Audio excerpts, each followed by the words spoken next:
आप सबों का बहुत बहुत स्वागत है आपके अपने वैभव क्लासेस के इस YouTube परिवार पर। आज के इस वीडियो में हम लोग जानेंगे विज्ञान क्या होता है, जीव विज्ञान की क्या परिभाषा है और जीव विज्ञान के बारे में हम लोग जानेंगे और वनस्पति विज्ञान और जंतु विज्ञान के बारे में हम लोग एक एक करके देखेंगे। तो चलिए शुरू करते हैं। सबसे पहले हम लोग ये जानेंगे कि साइंस क्या होता है ना। तो यहाँ पर हम लोग डिफिनेशंस देखेंगे, साइंस क्या होता है, विज्ञान क्या होता है। तो इसका डिफिनेशंस हम लोग करेंगे कि सुसंगठित एवं क्रमबद्ध ज्ञान जो प्रयोगों, अवलोकनों और निष्कर्षों पर आधारित होते हैं उसे हम लोग क्या कहते हैं, विज्ञान कहते हैं। तो विज्ञान जो होता है ना, यह क्या होता है, किसी भी चीज़ों के बारे में सुसंगठित और क्रमबद्ध एक तरफ से जो है ज्ञान अर्जित करना को ही हम लोग क्या कहते हैं, विज्ञान कहते हैं। जो प्रयोगों पर आधारित होते हैं, कहने का मतलब हम लोग क्या करते हैं, यहाँ पर एक्सपेरिमेंट्स करते हैं, अवलोकन करते हैं यानी ऑब्जर्वेशंस करते हैं, और इंटरफ्रेंस यानी कि निष्कर्ष पर आधारित होते हैं। तो जो है इसे हम लोग क्या कहते हैं, विज्ञान कहते हैं। तो इसको हम लोग नोट्स करेंगे कि सुसंगठित एवं क्रमबद्ध ज्ञान जो प्रयोगों, अवलोकनों और निष्कर्षों पर आधारित होते हैं उसे हम लोग क्या कहते हैं, विज्ञान कहते हैं। वैसे अगर बात करी जाए तो विज्ञान का शाब्दिक अर्थ क्या होता है, विशेष ज्ञान होता है। अगर हम लोग किसी भी चीज़ों के बारे में विशेष जानकारी प्राप्त करते हैं ना, तो उसे हम लोग क्या कहते हैं, विज्ञान कहते हैं।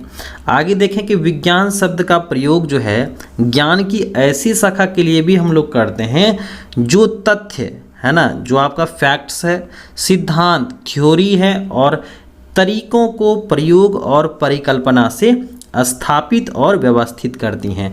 तो ये जो विज्ञान है, विज्ञान शब्द का प्रयोग जो है हम लोग ज्ञान की ऐसी शाखा के लिए भी करते हैं जो तथ्य पर, सिद्धांत पर और तरीके को प्रयोग और परिकल्पना से क्या करती हैं, स्थापित और व्यवस्थित करती हैं।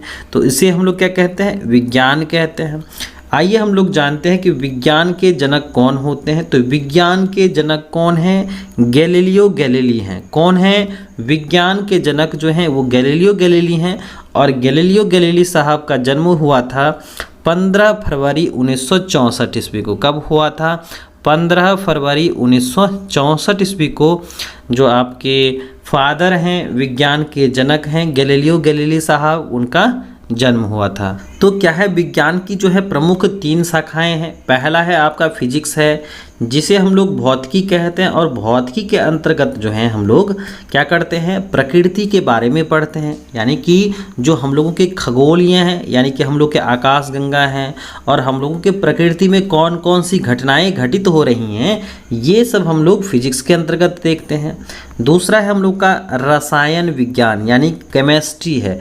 तो इसके अंतर्गत क्या करते हैं, पदार्थ की अवस्था, विभिन्न प्रकार के जो पदार्थ होते हैं उनके जो संगठन होते हैं, यानी कि जो कंपोनेंट्स होते हैं किससे बने होते हैं, उनकी संरचना क्या होती हैं, उनकी प्रकृति क्या होती है और हमारे पर्यावरण में जो है किस तरह से जो है इंटरैक्ट करते हैं, ये सब हम लोग जो है दैनिक जीवन में हम लोग किस प्रकार से रसायन विज्ञान से घिरे हुए हैं, ये हम लोग जो है केमिस्ट्री के अंतर्गत पढ़ते हैं।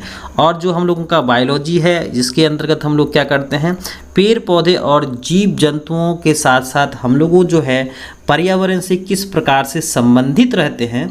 तो ये सारी जानकारी जो है हम लोगों को जीव विज्ञान देती हैं। चलिए अब हम लोग देखते हैं जीव विज्ञान क्या होता है, जिसको अंग्रेजी में क्या कहते हैं, हम लोग बायोलॉजी कहते हैं।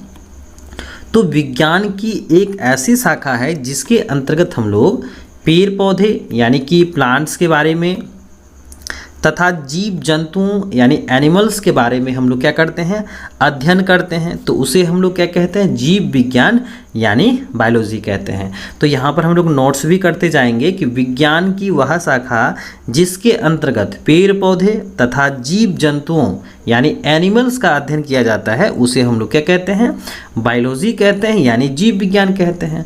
और इसके अंतर्गत यानी कि बायोलॉजी के अंतर्गत जो हैं पेड़ पौधे और जंतुओं के शरीर की बाहरी आकारिकी, जिसको हम लोग क्या कहते हैं, मॉर्फोलॉजी कहते हैं। ध्यान में रखिएगा कि बाह्य आकारिकी जो होता है इसको अंग्रेजी में हम लोग क्या कहते हैं, मॉर्फोलॉजी कहते हैं। और आंतरिक संरचना, इंटरनल स्ट्रक्चर्स और फिजियोलॉजी का अध्ययन करते हैं।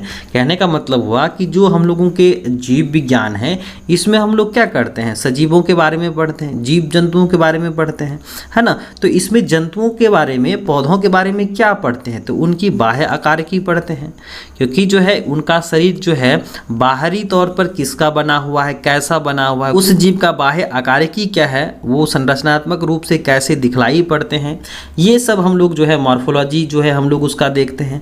और आंतरिक संरचना जिसको इंटरनल स्ट्रक्चर्स कहते हैं, उनकी आंतरिक संरचना कैसी हैं और जितने भी सारे अंग और अंतंत्र हैं वो किस तरह से जो है कार्य करते हैं, यानी कि तालमेल बना करके हमारे शरीर को क्या करते हैं, जैव प्रक्रम को क्या करते हैं, संतुलित करते हैं। तो ये हम लोगों का हो गया जीव विज्ञान का डिफिनेशन। चलिए अब हम लोग देखते हैं कि बायोलॉजी जो है यानी जीव विज्ञान जो होता है वह दो शब्दों से मिलकर के बना होता है। कितने शब्दों से मिलकर के बना होता है, दो शब्दों से मिलकर के बना होता है। पहला हम लोगों का है बायोस, क्या है बायोस, और दूसरा क्या है लोगोस। तो यहाँ पर हम लोग जो है बायोस का अर्थ क्या होता है, लाइफ या लिविंग होता है, और लोगोस का अर्थ क्या होता है, अध्ययन, जिसको आप डिस्कोर्सेस भी कह सकते हैं, है ना। तो यहाँ पर क्या किया जाता है, जीवों के बारे में अध्ययन किया जाता है, सजीवों के बारे में पढ़ा जाता है। तो इससे हम लोग जो है डिफाइन कर सकते हैं इस तरह से कि जो बायोलॉजी होता है ना वह सजीवों का अध्ययन होता है, जिसको हम लोग क्या कहते हैं, बायोलॉजी कहते हैं, जीव विज्ञान कहते हैं। तो बायोलॉजी शब्द जो है ना दो शब्दों से या वर्ड से मिलकर के बना होता है। जो कौन से वर्ड्स हैं, तो ग्रीक वर्ड्स हैं। कैसे वर्ड्स हैं, ग्रीक वर्ड्स हैं, जिसमें पहला शब्द क्या है आपका बायोस है, जिसका मतलब क्या होता है, जिसका मतलब होता है लिविंग थिंग्स, यानी कि सजीव होता है।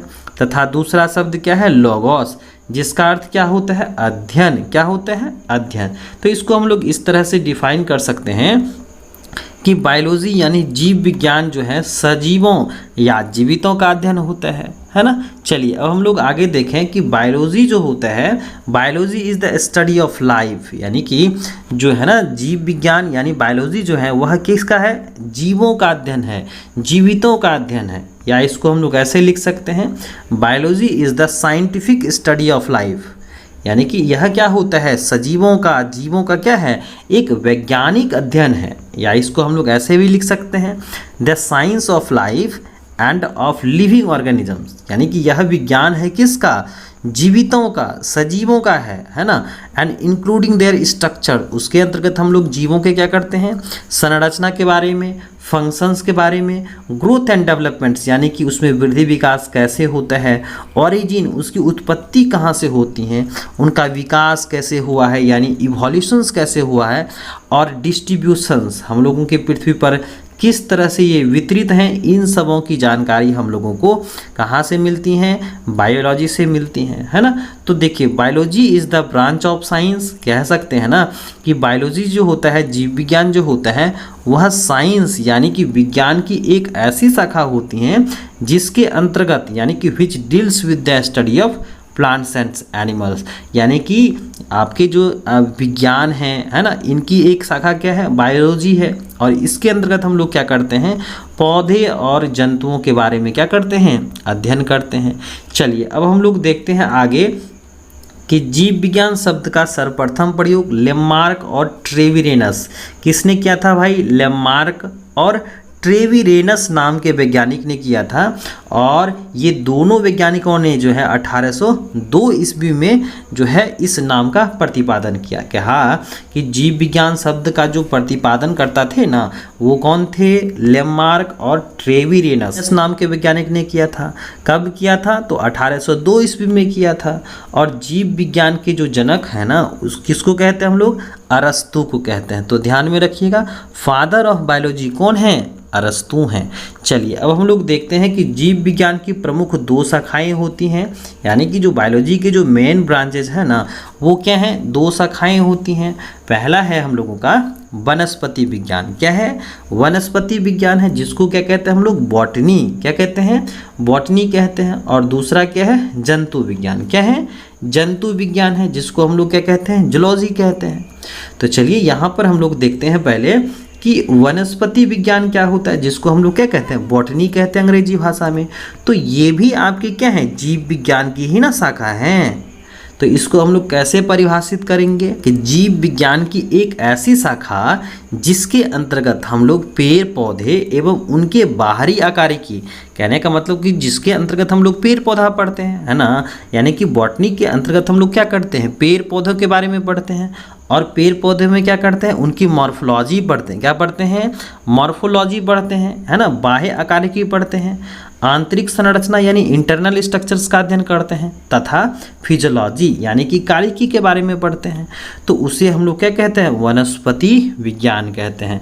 कहने का मतलब कि वनस्पति विज्ञान के अंतर्गत हम लोग क्या करते हैं, बॉटनी के अंतर्गत हम लोग क्या करते हैं, पेड़ पौधों के बारे में अध्ययन करते हैं। तो बॉटनी को हम लोग इस तरह से डिफाइन कर सकते हैं अंग्रेजी में कि botany is the branch of biology, यानी कि वनस्पति विज्ञान जो है वह जीव विज्ञान की एक शाखा है, दैट डील्स विथ, यानी कि इसके बारे में हम लोग पढ़ते हैं स्टडी ऑफ प्लांट्स के बारे में, यानी कि इसमें हम लोग क्या करते हैं, पौधों के बारे में पढ़ते हैं। चलिए अब हम लोग आगे देखें कि बॉटनी शब्द की उत्पत्ति ग्रीक भाषा के बॉस्कीन शब्द से हुई है। किससे हुई है, ग्रीक भाषा के बॉस्कीन शब्द से हुई है ना, और जिसका अर्थ क्या होता है, चढ़ना। क्या होता है, चढ़ना, यानी ग्रेजिंग होता है। और बॉस्कीन शब्द की उत्पत्ति जो है ग्रीक भाषा के एक अन्य शब्द बॉस से हुई है, जिसका अर्थ क्या होता है, पशु। तो यहाँ पर हम लोगों ने देखा कि बॉटनी शब्द जो है ना, इनकी उत्पत्ति ग्रीक भाषा के बॉस्कीन शब्द से हुई है, जिसका क्या अर्थ होता है, चढ़ना, यानी ग्रेजिंग होता है। और बॉस्कीन शब्द की उत्पत्ति ग्रीक भाषा के एक अन्य शब्द से हुई है। किससे हुई है, बॉस से हुई है। तो यहाँ पर क्या है, इसका अर्थ क्या होता है, पशु होता है। कहने का मतलब बॉटनी में हम लोग क्या करते हैं, पशुओं के द्वारा जो चढ़े गए जो वस्तुएं हैं, जो पदार्थ हैं, पेड़ पौधों के बारे में हम लोग पढ़ते हैं। ठीक है, चलिए अब हम लोग देखते हैं कि फादर ऑफ बॉटनी जो है, यानी वनस्पति विज्ञान के जो पिता हैं, कौन हैं, थियोफ्रास्टस। कौन है, थियोफ्रास्टस। तो ध्यान में रखिएगा, हम लोगों का जो सेकेंड ब्रांच है वो क्या है, जंतु विज्ञान। क्या है, जंतु विज्ञान, जिसको हम लोग क्या कहते हैं, जूलॉजी कहते हैं। तो जूलॉजी को हम लोग किस प्रकार से परिभाषित करेंगे कि जीव विज्ञान की एक ऐसी शाखा जिसके अंतर्गत हम लोग जीव जंतुओं, यानी कि इसमें हम लोग क्या करते हैं, एनिमल्स के बारे में, है ना, क्या करते हैं, अध्ययन करते हैं। तो उसे हम लोग क्या कहते हैं, जूलॉजी कहते हैं। तो जूलॉजी जो है ना, वह किसका अध्ययन है, एनिमल्स का अध्ययन है। तो इसको हम लोग अंग्रेजी में इस प्रकार से भी लिख सकते हैं कि the scientific study of animals, यानी कि जंतुओं का वैज्ञानिक अध्ययन जो होता है ना, वह क्या कहलाता है, जूलॉजी कहलाता है। तो इसको हम लोग इस प्रकार से भी डिफाइन कर सकते हैं कि zoology is the branch of biology that deals with the study of animals. कहने का मतलब कि हम लोग क्या करते हैं, जंतु विज्ञान के अंतर्गत जो क्या है, बायोलॉजी की ही एक शाखा है, इसके अंतर्गत हम लोग क्या करते हैं, जंतुओं के बारे में पढ़ते हैं। तो इसे हम लोग क्या कहते हैं, जंतु विज्ञान कहते हैं। चलिए तो इसको हम लोग अंग्रेजी में किस प्रकार से लिखेंगे कि zoology is the branch of biology, यानी कि जो आपकी जूलॉजी है ना, यह क्या है, जीव विज्ञान की ही एक शाखा है ना, concern with the classifications and the properties and vital phenomena of animals, यानी कि जंतुओं के बारे में हम लोग क्या क्या करते हैं, उनका वर्गीकरण का अध्ययन करते हैं, साथ साथ जो है उनके गुणों का और जैविक घटनाओं के बारे में पढ़ते हैं। तो यह क्या कहलाता है, हम लोग का जंतु विज्ञान कहलाता है। कहने का मतलब कि जंतु विज्ञान जो है वह जीव विज्ञान की एक ऐसी शाखा है जिसमें हम लोग जंतुओं के बारे में पढ़ते हैं, उसमें क्लासिफिकेशंस है, उनका वर्गीकरण क्या है, उनकी क्या विशेषताएं हैं, और इनका जैविक जो है फेनोमेनन क्या होता है, क्रियाकलाप क्या होता है, इन चीज़ों के बारे में अगर हम लोग पढ़ते हैं तो उसे हम लोग क्या कहते हैं, जूलॉजी कहते हैं। क्या कहते हैं, जूलॉजी कहते हैं। आगे हम लोग देखें कि जूलॉजी शब्द की उत्पत्ति जो है ग्रीक शब्द से हुई है। किससे हुई है, ग्रीक शब्द से हुई है, यानी कि जूलॉजी शब्द जो है यह ग्रीक शब्द से हुई है इनकी उत्पत्ति, जिसमें से कि जोइन और लोगोस, जिसमें जोइन का अर्थ क्या होता है, एनिमल्स। क्या होता है, एनिमल्स होता है। और लोगोस का क्या अर्थ होता है, स्टडी एंड नॉलेज होता है, यानी जानकारी होती हैं। तो इसमें हम लोग क्या करते हैं जंतुओं के अंतर्गत हम लोग क्या करते हैं, एनिमल्स के बारे में पढ़ते हैं। और जंतु विज्ञान के पिता कौन है, अरस्तु। और हम लोग ये देख चुके हैं कि जीव विज्ञान के भी जनक कौन हैं, जीव विज्ञान के जनक अरस्तु सर ही हैं। तो ध्यान में रखिएगा कि जंतु विज्ञान के पिता कौन है, अरस्तु हैं। आपके जंतु विज्ञान के पिता कौन हैं, अरस्तु हैं। जीव विज्ञान के फादर कौन हैं, अरस्तु हैं, है ना।